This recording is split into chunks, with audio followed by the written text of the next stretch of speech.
Good day. I hope you're having a wonderful one.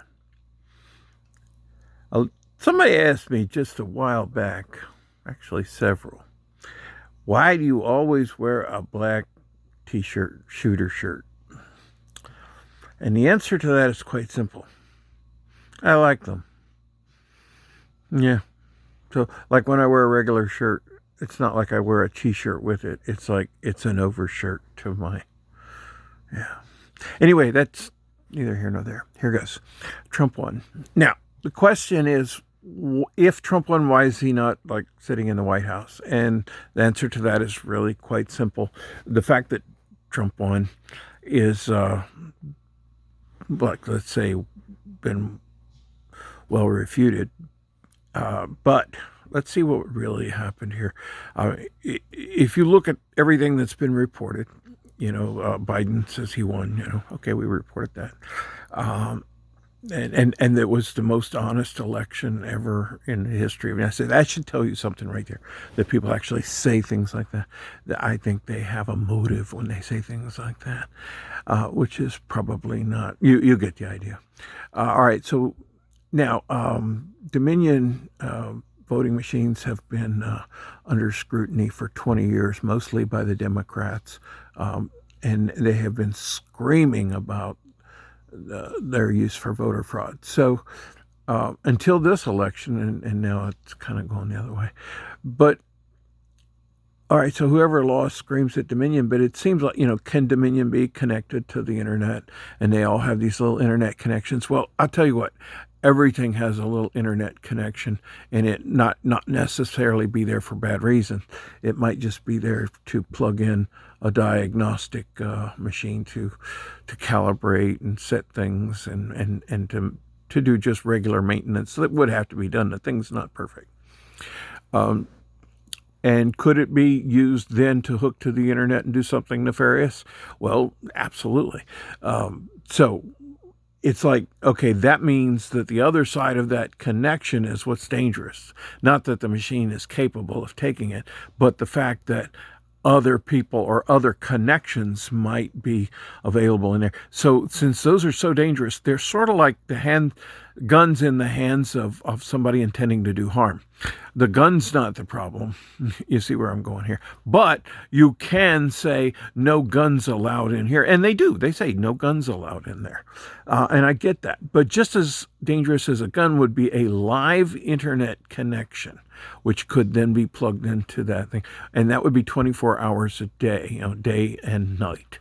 No internet connections within the premises and within, it's like you're not allowed to carry a gun into the schoolyard. It would be like that. So that would mean nobody would be allowed to bring their cell phone. Just the way it is, but that's a dangerous weapon. You got to pack it. And there are places, you're like going into a skiff. You got to, you don't get to take your cell phone in there. So yeah, and there, okay, now does that eliminate the possibility for? No, that just eliminates one. You see, there's dozens and dozens of these ways to manipulate votes. Now, and several of them have to do with the voting machines. Of course, you can rig the ballots so that they are read one way and one way only. You can do that with little dots on the ballot or shaved edges, or like a magician with a shaved set of cards. He can cut the cards and all of a sudden there they are, just the way he wanted them. Well, do you think this is any different? So are these guys magicians? Yes, in a way. So there's lots of ways that can still be done. So the question isn't, do I have proof of that? The point is, I know how it could be done, and if it can be done, and there are no safeguards against it, you can almost guess that it happened. Now, there's other things. Dead people voting? Well, of course. Is there enough dead people voting to skew the election? It depends on how close it is, but probably not. But why would they do it if it's probably not? I'll tell you that. Why would anybody make a photocopy of their ballot and go try to vote twice on their own to help, all they're doing is getting themselves in trouble.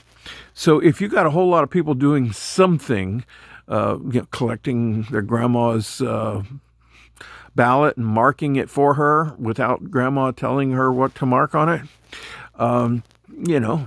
That's basically a felony. And along with, picking them up at wherever drop-off points and somehow producing hundreds or thousands of them. It all boils down to voter fraud, and voter fraud is voter fraud. Voter fraud doesn't have the restriction of how many votes were frauded. Voter fraud has to do with each single ballot. So when you say voter fraud, you can be talking about just one ballot, and that's enough to at least have a method in place to keep it from occurring. And well, that's where we've skipped over a lot of these. And so therefore, voter fraud's happening in a number of ways, but each one of these ways on its own would not be able to skew a presidential election. But the total, some of them would easily be able to, but even that's not the point. There's a hierarchy.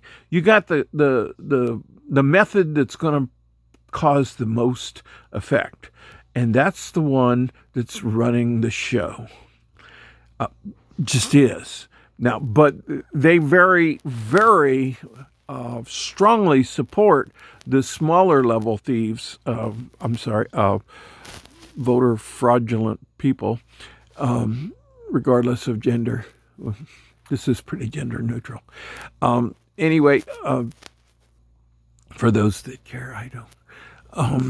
Anyway, you get the idea that one is all. And the reason that they are so adamant about the smaller voter fraud methods is because they want others to get caught. They're going to sacrifice somebody. And what they want to do is they want to sacrifice somebody to the altar of voter fraud who is not big enough to skew the election. And that's actually in place.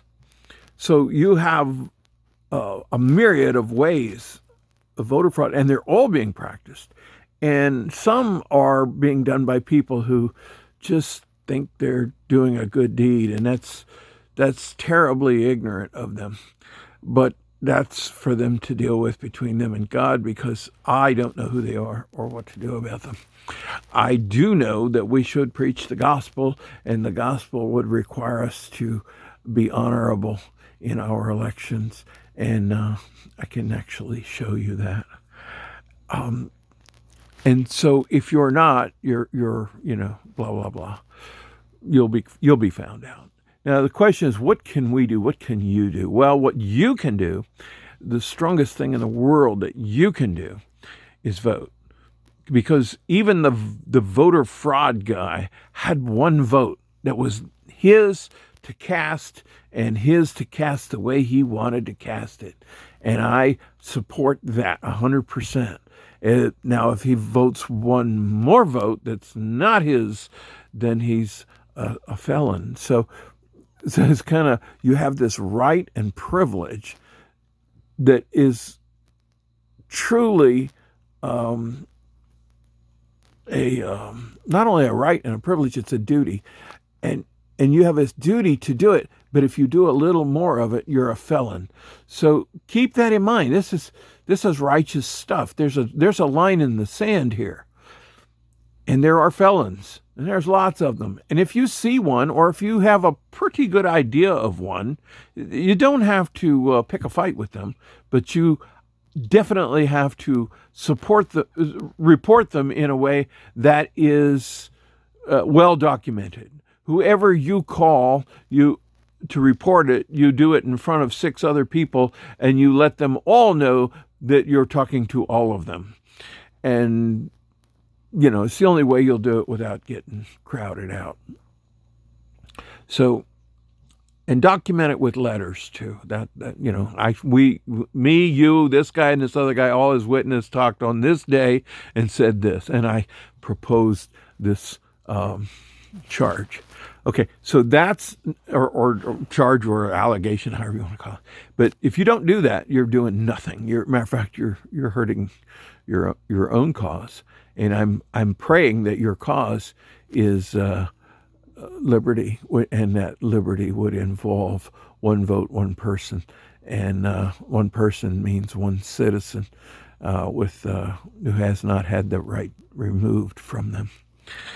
So one citizen above voting age. I mean, you got this block. You're either in it or you're not. And if you're not, there you go. Illegals voting. I don't care if you have a constituency that says, well, we're going to let the illegals vote here.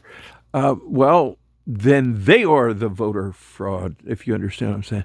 They're encouraging people to do something that's against the law, and there's a law against that all by itself, let alone the voter fraud that they would be doing. So, yeah, those are pretty low down the scum level. And they know who they are. And I'm calling you out. You're scum if you do that. You're total scum. Even if you like to do it a little bit, like with one person, you're total scum. And yeah, bring it on. You're scum. And the rest of us either think you're scum or just haven't really thought about it yet. And then if they did, they'd know you were scum too. So that's what's happening.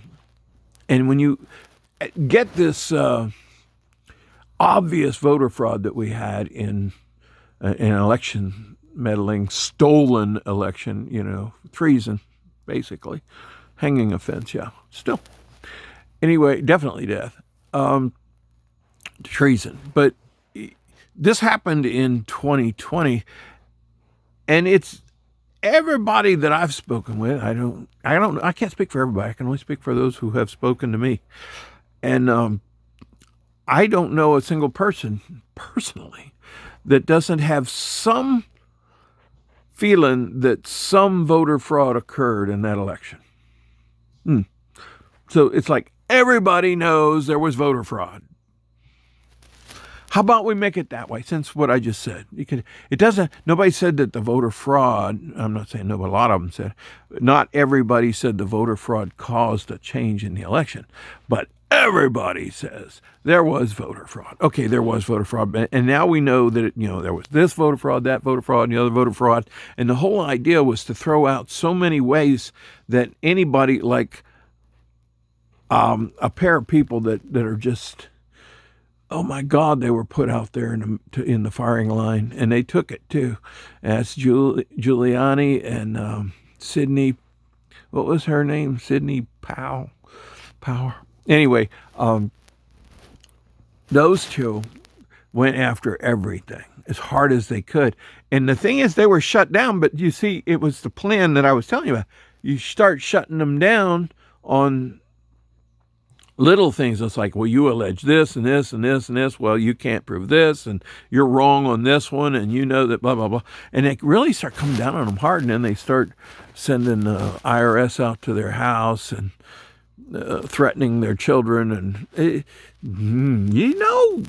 they were on the right path, but they were made to look like lunatics, and they weren't. These are very, very intelligent, very, very straightforward, thought-out, principled people. And that are people, and therefore are also imperfect and have done horrible things in their life because they're human beings. But that's kind of not what we're talking about here. They got shut down. Bad. What do we do in the future? Okay, what do we do in the future? First of all, vote. Yeah, vote. That's what you're allowed to do. That's what you're expected to do. That's what you have a right to do, and that's what you have a duty to do. So just go do it. Now, who you vote for, I'm not going to tell you that. That's up to you. I'll tell you who I'm voting for, but I think you already know. The one that's in there now is scary. Not because of he's scary. His lack of sentience is scary. The things that are being done, I mean, people, the country is being taken down by his pen. It's obvious. I don't have time to go into all of the instances, But you can start with the very beginning of shutting down pipelines. Look, the price of gas was coming down. Now it's going up. Price of food was coming down. Now it's going up. Price of everything was going down. Now it's going up. Interest was not same. Now it's going up. Wages. The border was fixed and being finished and straightened out. And now it's a total invasion. We've been turned into a third world gully laughingstock. And it's all this administration. So, you know, I ain't voting for him. But it's not just him. I mean, I doubt that he's smart enough to come up with all that on his own. So the scary part is who's running him. And that's the thing. When Trump got in, you know, these same people were running the show. And he was like bull in the china shop, had to shake things up a bit. And they came down on him, and they have never stopped coming down on him. And they will not stop coming down on him until he's either won over,